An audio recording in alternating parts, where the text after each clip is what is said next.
Is there, I'll just ask you point blank, I mean, is there any intelligence of your own that you can add to what Reuters has reported? Well, I think clearly when people report on the largest company in the world getting into the game, there's going to be no shortage of interest here. For this, of course, for us, we can never comment on customer confidentiality, regardless of if we're working with someone or not. But when it comes down to it, I think there's no question that there's just huge interest from companies across the space, in the consumer world and beyond, when it comes down to the autonomous driving game and being able to provide next generation solutions.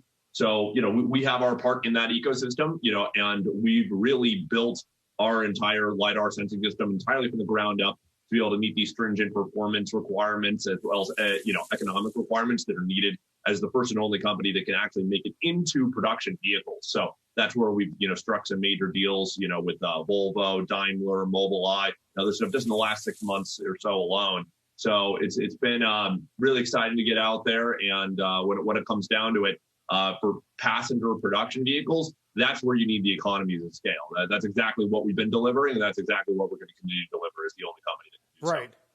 Right. Right. So let me frame it a little more broadly then. What is it right now that's leading us to an inflection point, if in fact that's where we are? Is it something about the progression of the innovation? Is it about costs and scale? Is it about something happening within broad consumer demand or interest, or a combination of all of those?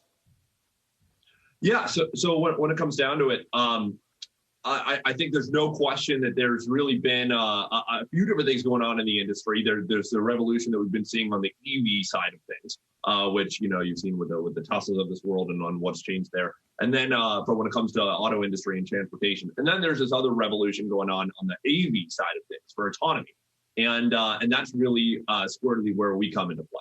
So when it comes down to it, there really is a whole desire for a next generation of vehicle safety, performance, and the economics that are needed to be able to make autonomy practical and make it available into production vehicles, which is really the holy grail of what everyone's been trying to do. So when it comes down to it, that's absolutely it. To be able to have the ability to take your hands off, eyes off, read a book, use your phone, work on your laptop, watch a movie, take a nap, etc. Starting on highways, then expanding on the way out. I think is super valuable to a lot of people, in addition to dramatically increasing vehicle safety with this kind of tech that we can have in the vehicle. Shepard Smith here. Thanks for watching CNBC on YouTube.